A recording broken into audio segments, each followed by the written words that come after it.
Meetei Council Moreh has stated that the Meitei settled in the border town of Moreh since time immemorial do not need permission from the Kuki's to return to their homes.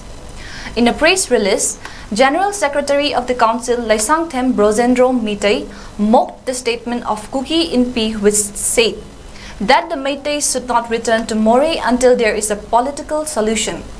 He further said, "It is surprising that it has come to a situation where Meiteis who have lived in Moreh much before 1940s now need to take permission from Kukis to enter Moreh. Manipuris have the right to settle in any part of the state. However, it's their personal choice where they want to live.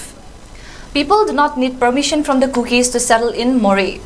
It is foolish of these illegal immigrants from Myanmar to support stubbornly thinking they have support of the central government.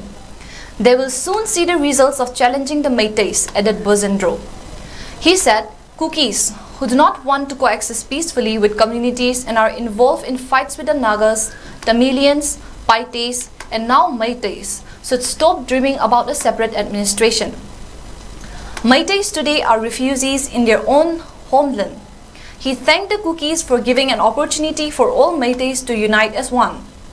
Meiteis do not want to involve in a conflict with any community and do not need permission from anyone to return to their homes, contended Laysantham Brosendro Meitei.